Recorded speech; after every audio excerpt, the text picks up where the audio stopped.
Ops, magandang umaga sa lahat guys. Panibagong araw, panibagong vlog. Ito naman yung pauwi namin ng Manila. Sa loob nga ng isang linggong bakasyon, ay pabalik na rin kami ng Manila. At sa loob nga ng isang linggong bakasyon namin guys, ay maraming masasayang nangyari. Katulad na lang ng pagra-rides namin. Isang nakakapagod ngunit nakaka-enjoy na biyahe.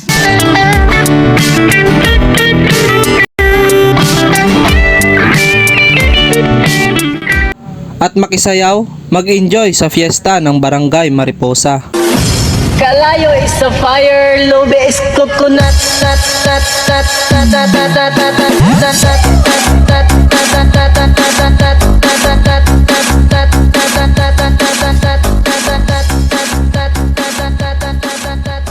At bago nga bumalik ng Manila, ay enjoy muna ang last day ng bakasyon sa Masbate. Magluto ng baon at maligo sa dagat kasama ang mga tropa, kaibigan, pinsan at pamilya.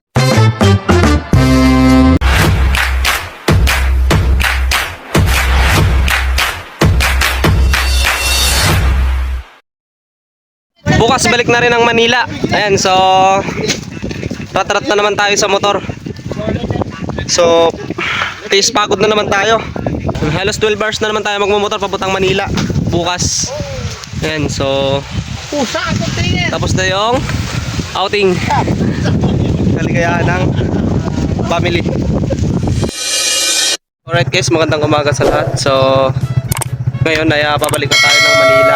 Ayan, so dito tayo dumaan ngayon sa Barangay Don Pablo. So ito tayo natin ikakarga yung motor natin sa motor na pandagat. So ikakarga natin para hindi na tayo umikot kasi wala na rin akong gasolina. So ito try ko ikakarga kasi sabi may nakakarga naman dito. So susubukan ko. Ayan. Pier ng Malubago, Don Pablo de la Rosa. Diyan namin ikakarga yung ang motor. Nauna yung kasama ko. Oh, dito na. Low tide, high tide.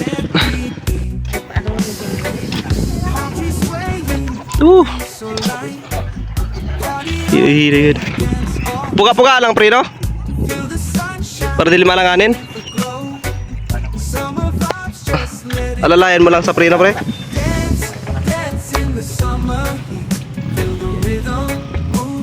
Ito lagi naka-abantin na, no? Ang dami yun.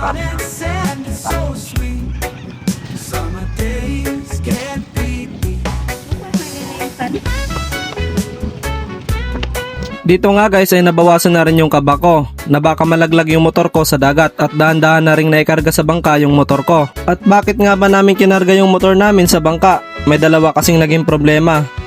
Una, wala ng gasolina yung motor ko dahil walang gas station dito. Meron namang mga nagtitinda pero walang unleaded, halos lahat kulay pula. Pangalawa, yung daanan paikot papuntang bayan ng Aroroy. Dahil nga sa putol-putol ang kalsada, mas lamang yung daanan na halos puro bato-bato. At bangka nga po talaga ang pinakamabilis na sakayan papuntang bayan ng Aroroy dahil tatawid lang ito ng isla. Sun and sand, it's so sweet. The summer days can't be beat. Palm trees swaying, breeze so light. Party all day, dance all night. At pagdating nga namin dito sa bayan ng Aroroy, ay meron pa kaming isang naging problema. At ito yon. Problema na to yung pagbaba kasi nakakabit lang kami dyan. Okay na. Wait. Sabi ni Umi, ito lang ano sa dami paggamit. Matapos nga ang ilang minutong paghihintay, ay naibaba na rin yung motor namin sa bangka at agad na rin kami bumiyahe papuntang City Masbate. At bakit nga ba kami sa City Masbate sasakayin ng barko? Ito yon, may tatlong opsyon. May tatlong ruta ng barko kung saan dadaong.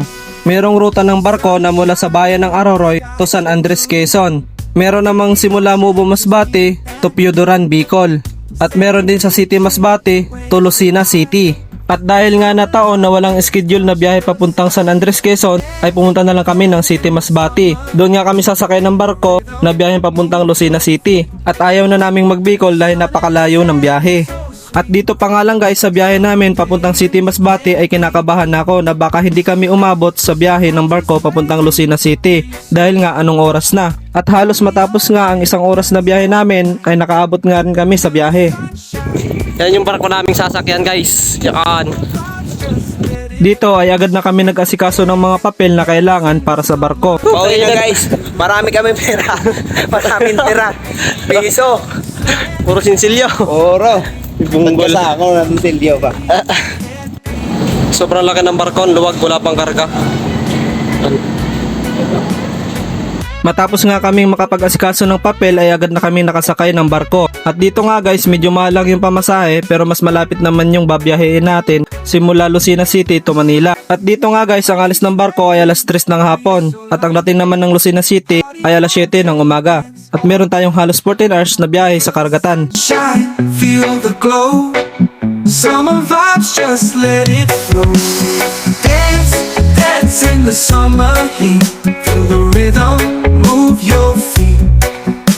Sun and sand, it's so sweet. Summer days can't. Alright guys, palubog na yung araw. Hindi na kami Mare-Richard magkasama. Nasa puwitan kami ng barko. Ayan.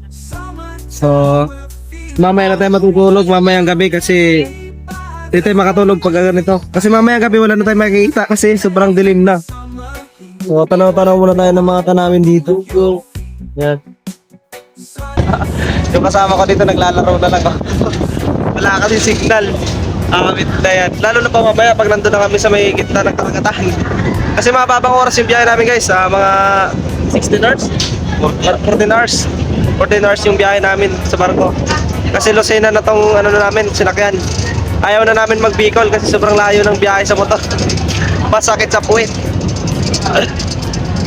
Medyo mahal nga lang pamasahe dito guys sa papuntang Lucena. Ayan.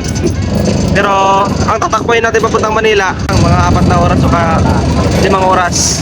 Hindi kagaya ng sa Bicol, inabot kami ng halos 15 hours bago kami makarating. Yan. So mga nadalayan na yung mga kasama ko. 20 kape isa. Ito, may bariyan ko. Kakape muna tayo. Sponsor natin yan dito sa barko. Hey! Sheesh! Ito pa yung isa oh. Kakagising lang. Galing sa pagkapikit. Ayun na. Kape muna kami dito. Time check pa rin. Anong oras pa rin? Anong oras na? Wala ka ni signal. O alas 6 ng hapon. Ng gabi hapon. Alas 6.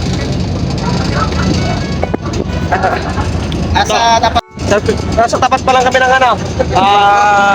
Anong isla yan? Nescafe Creamy White. Ano? Papunta nga para beach. Tapat ng Tinigban. Sa may tapat ng Tinigban. Ayan, Tinigban Aroroy, Tinigban. Diba? Tignan nyo yung dinaanan ng boats ko guys. Oh, hanip na yan, malalaglag na yung swelas. Oh. Doon yan sa mga dinaanan namin. So abangan nyo doon sa vlog natin yung mga dinaanan namin kung gaano ka lupit yung ispaltong dinaanan namin. Ispaltong lupa. Yan. Pero pwede pa yan. Makakarating pa rin ng Manila to. Pagtawid gutom ng mga taong walang pamasahe sa barko, sakto lang. Kailangan ang panginabi. Kape lang malakas. Kape lang, tsaka Skyflex, galing pa Mariposa to. Tinawa ka pa rin. Kape lang ang sa kalaman. Di mo natapon pa yung kape ko. Ayun o. At dito nga guys ay gabi na, umpisa na ng kadiliman sa paglalakbay namin sa karagatan. Buti na nga lang ay maganda ang panahon, masyadong kalmado ang dagat kaya masarap magbiyahe kapag kaganito. At dahil nga gabi na, pakunti-kunti nang nawawala ang mga tao dito sa kantin dahil pumapasok na sila sa kanya-kanyang mga tulugan. At dahil nga sa walang signal dito sa barko, pagka maya-maya lang ay agad na rin kaming bumaba at pumasok sa aming kanya-kanyang tulugan. Time check guys, sa alas 7 ng gabi. So dito muna kami sa aming tulugan. Tulog-tulog. Good evening guys. So nagising tayo, nandito tayo ngayon sa likuran ng barko. Nagkakape tayo. Ito yung kape natin. So alaunan pa lang ng gabi, mag-aalas 2. Yan. Wala nang tao dito gaano sa kantin. Nagsitulog na. Ayan yung paligid. Dito may ilaw, may malapit na isla. So mamaya pa yung dating ng barko. Mga 5 ng umaga.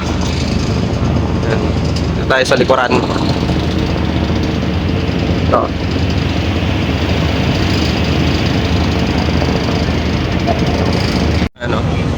So, alas 5 ng madaling araw, umaga. Dumami na yung tao sa kantin. Pila dito sa may bilihan, sa may kantin.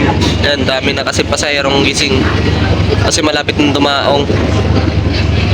Pila-pila na yung pagbili. Daming tao dito guys.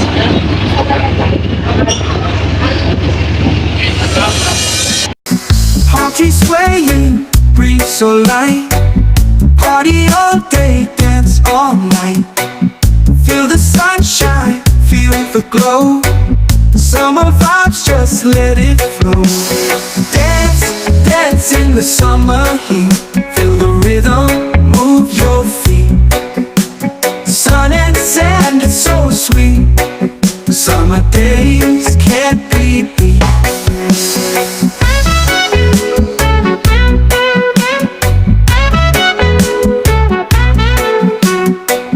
So guys, nasa Port of Lucena na tayo.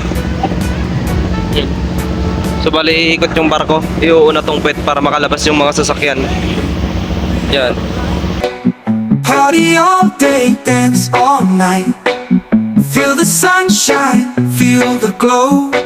Summer vibes, just let it flow. Dance, dance in the summer heat. Feel the rhythm, move your feet. Sun and sand, it's so sweet. Summer days can't be beat. Let the music take control. Feel the magic in your soul. Summertime, we're feeling free. Dance with me by the sea. Hey, dance, dance in the summer heat. Feel the rhythm, move your feet. Sun and Stop-over kami guys, bago kami rumatrat. Kain muna. Kaya magutom muna kita. Mahal ang pagkain sa barko. Kain muna kami dito guys, kain. Yun. Ito kami sa may kainan. Kain muna guys, kain. Nakatapos na namin kumain guys. Busog na. Warm up na guys, warm up. 3 hours na lang yung biyahe namin papuntang Muntinlupa. So, kalabas lang namin ng diversion road ng Lucena. Ayan. So, nandito kami sa highway.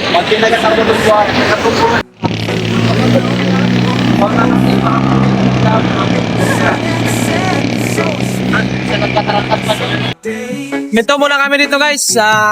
Inaantok kasi ako. Ginapiraw. Dito sa ilalim ng tulay oh. Nakakantok. Yat.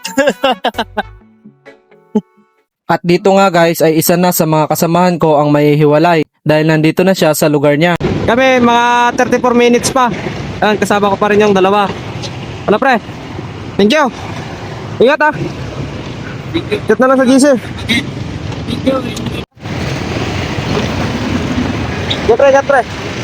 Ingat. Dito lang ah. At pagkamaya-maya nga lang ay yung isa naman naming kasama. Guys, touchdown na ano to? Balibago? Santa Rosa.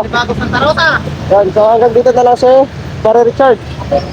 Uuwi na sa kanyang bahay. Hindi niya kasama. At sa 5 nga naming magkakasamang pauwi ng Manila ay 2 na lang kaming natira. At hanggang dito na nga lang pala yung vlog natin guys dahil di ko na malayan lubot na pala yung camera ko. At maraming salamat nga pala Lord sa safe na biyahe namin pauwi at saka pabalik ng Manila. At kung nakaabot ka nga sa dulo ng video ko ay nagpapasalamat ako sa panunood mo. Paki-like and share na lang po ng videos ko at paki-follow na rin ang Facebook page ko. Paki-subscribe na rin po ng YouTube channel ko. Maraming salamat po.